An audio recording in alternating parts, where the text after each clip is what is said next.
एक साधु की कहानी। एक बार एक गांव में एक साधु रहता था जो भगवान पर बहुत विश्वास रखता था। एक बार वह साधु पेड़ के नीचे बैठा था और भगवान को याद कर रहा था, तो अचानक वहां बाढ़ आ गई। चारों तरफ पानी ही पानी। सब लोग अपने आप को बचाने के लिए ऊपर पहाड़ की तरफ भागने लगे। उनमें से एक आदमी देखा कि इस हालत में भी साधु जी भगवान की तपस्या कर रहे हैं। वह सोचा कि यह अपने आप को बचाने के लिए कहीं जा क्यों नहीं रहे हैं, तो उसे साधु से बोला, अरे आप कहीं जाओ क्यों नहीं रहे हैं? आप भी मेरे साथ ऊपर पहाड़ की तरफ चलो, नहीं तो डूब जाओगे। साधु बोले, अरे हमें क्या होगा, मैं भगवान की इतनी तपस्या करता हूँ, मुझे कुछ नहीं हो सकता, मुझे भगवान अपने आप बचाएगा। धीरे धीरे पानी साधु के कमर तक आ गया। अब लोग वहां से नाव लेकर निकलने लगे, तो उनमें से एक ने साधु से कहा, अरे पानी आपके कमर तक आ गया है, आप हमारे साथ चलो। तो साधु ने कहा कि नहीं, भगवान मुझे अपने आप बचाएगा, और वह नाव वाला भी वहां से चल गया।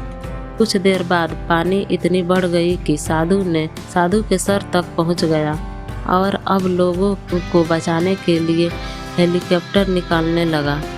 एक हेलीकॉप्टर साधु के पास आ गया, जो कि आखिरी हेलीकॉप्टर था। साधु के पास नीचे रस्सी फेंकी और बोला, इसे पकड़ो और ऊपर आ जाओ, नहीं आप डूब जाओगे।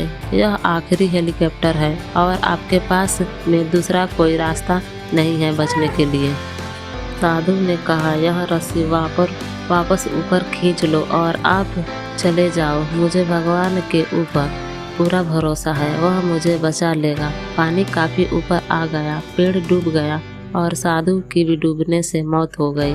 मरने के बाद साधु भगवान के पास गया और बोला, हे भगवान, मैंने पूरी जिंदगी आपकी तपस्या की, मेरे सारा जीवन आपकी आराधना करने में लगा दिया, फिर भी इतनी भरोसे के साथ इंतजार किया कि तुम मुझे बचाने आओगे, लेकिन वहाँ मेरी डूबकर मौत हो गई और तुम नहीं आए, ऐसा क्यों? भगवान बोले, मूर्ख इंसान, एक नहीं 3 बार आया था, वो तीनों बार मैं ही था।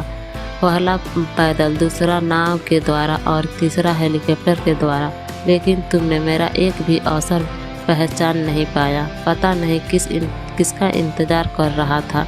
इस तरह से जिंदगी में हमें ऊपर वाला बहुत ही मौके देता रहता है, लेकिन हम सब उस मौके को ठुकरा कर पता नहीं किस चीज़ का इंतजार करते रहते हैं कि वो होगा तभी मैं करूँगा, और इस बात पर अड़े रहने से एक वक्त के बाद वो मौका हाथ से निकल जाता है और हम कुछ नहीं कर पाते हैं।